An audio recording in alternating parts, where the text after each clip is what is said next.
अतीक अहमद की पत्नी शाइस्ता परवीन के समर्थन में उतरे अखिलेश के नेता।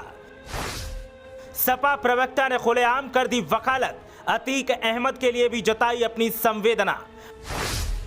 अचानक कह दिया कुछ ऐसा कि यूपी की सियासत में उफान आना तय है। सुनिए आखिर ऐसा क्या कह गए सपा के राष्ट्रीय प्रवक्ता और क्यों भाजपा वाले टूट पड़े। उत्तर प्रदेश की सियासत में शाइस्ता परवीन को लेकर लगातार चर्चाओं का बाजार गर्म है। कोई समर्थन जता रहा है, कोई आरोप लगा रहा है, कोई सवाल उठा रहा है तो कोई सरकार को घेर रहा है।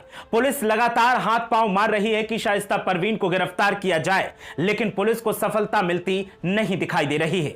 असद का एनकाउंटर हुआ तो लगा शाइस्ता अब सरेंडर कर देगी और बेटे के जनाजे में शामिल होने जरूर आएगी, लेकिन ऐसा नहीं हुआ। कयास धरे के धरे रह गए। उसके बाद जब अशरफ और अतीक अहमद को गोली मारी गई तो लगा कि अब शाइस्ता जरूर सरेंडर कर देगी और ये दावे भी किए गए। जब तक दोनों को सुपुर्दे खाक नहीं किया गया तब तक पुलिस की चप्पे चप्पे पर नजर रही, लेकिन शाइस्ता तब भी निकलकर सामने नहीं आई।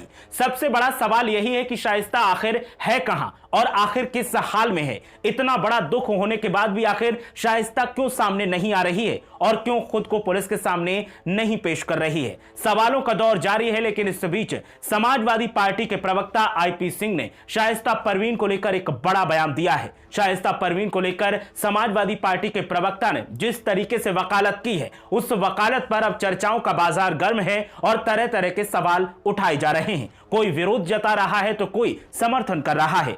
सत्ताधारियों की अगर बात की जाए तो आईपी सिंह के ट्वीट के बाद सत्ताधारियों की तरफ से एक बार फिर समाजवादी पार्टी को घेरने का दौर जारी है और सत्ताधारियों की तरफ से कहा जा रहा है कि जो हम कहते आए हैं उसका सबूत आईपी सिंह ने पेश कर दिया। अतीक अहमद समाजवादी पार्टी की तरफ से पोषित माफिया था और आईपी सिंह ने उसकी पत्नी की वकालत करके साफ कर दिया कि समाजवादी पार्टी आज भी उसके परिवार से हमदर्दी रखती है। आईपी सिंह इससे पहले भी कई बयान दे चुके हैं, लेकिन शाइस्ता परवीन को लेकर जिस तरह से उन्होंने रुख अपनाया वो रुख कई सवाल खड़े करता है। आईपी सिंह ने ट्वीट करते हुए कहा, पूर्व सांसद स्वर्गीय अतीक अहमद की विधवा पत्नी एक महिला पर तानाशाही पुलिस टॉर्चर बंद करो, उन्हें उनके आंसुओं के साथ अब जीने दो। उनके परिवार के 3 लोगों की हत्या कर चुकी यूपी पुलिस उस महिला को तलाश कर रही है जिसके जवान बेटे को मार दिया, जिसके 4 बार के एमएलए सांसद रहे शौहर को मार दिया, उसके पूर्व एमएलए देवर को मार दिया।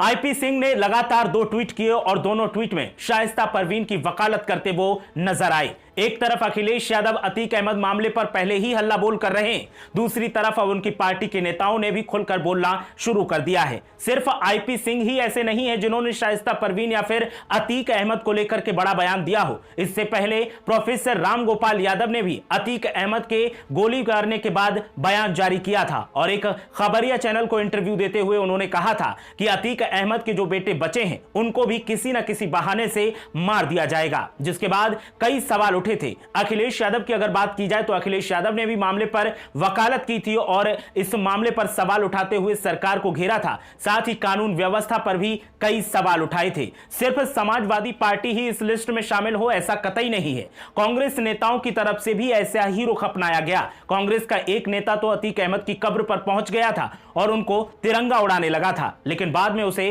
गिरफ्तार कर लिया गया। बात की जाए बहन जी मायावती की तो उन्होंने भी अतीक अहमद के हत्याकांड के बाद और असद के एनकाउंटर के बाद यूपी सरकार को घेरा था और कई सवाल उठाए थे। विरोधी दलों की तरफ से लगातार सरकार को घेरने का काम किया जा रहा है और सरकार की तरफ से लगातार आरोप लगाए जा रहे हैं कि विरोधी दल जिस तरीके से हमदर्दी दिखा रहे हैं, यह हमदर्दी आने वाले समय में प्रदेश के लिए और देश के लिए घातक साबित हो सकती है।